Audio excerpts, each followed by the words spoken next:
want to see Christians be the very best version of themselves they can be.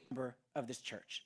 So if you're like just checking us out here today for the first time, this is a great Sunday for you to be here because you're going to get to learn about kind of what my heart is and what I see being a member of this church is all about.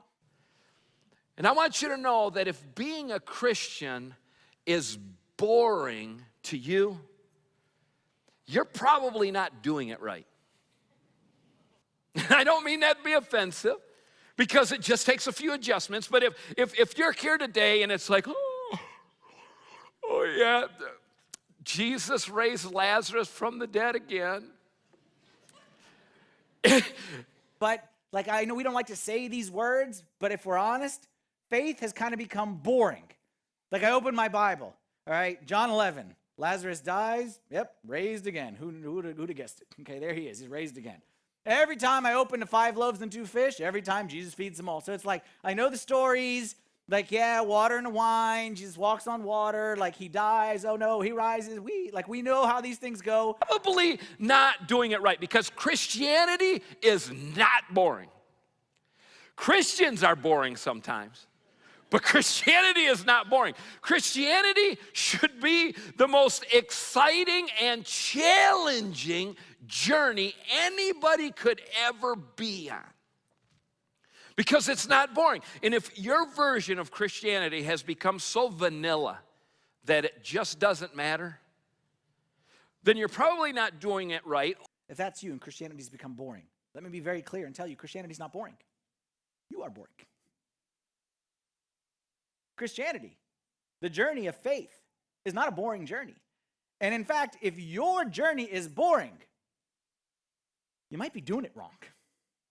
My wish for you today, and this possibly wouldn't be your wish for you, but my wish for you is a courageous act of obedience that costs you something. And number one is this. The first thing that I wish for you, which I guarantee you, no one entered church today wishing for this, but this is what I wish for you in this new year. I wish that you would have the courage to act in faith and obedience.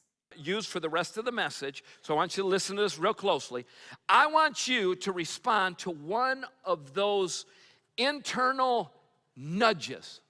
I'm talking more about those inner nudges. You know that inner nudge? Have you felt that inner nudge?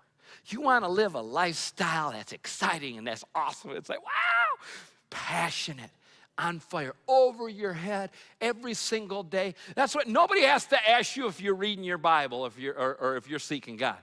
It's like, so have you been reading your Bible lately? Say, what? That's all I do is read my Bible. Have you been praying? That's all I do is pray. And I guarantee you this, back to what I'm saying about spiritual growth and spiritual maturity, if you take that step, no one will have to say to you, did you pray this morning? Like, if you leave that job and you don't know where you're going, I guarantee you no one will say, hey, make sure you read your Bible. Like, no one will have to beg you to do that, because you will be, not did you pray, you will be Bon Jovi. You will be living on a prayer.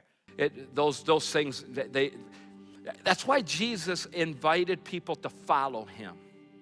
That's why Jesus' invitation was follow me. It was always follow me.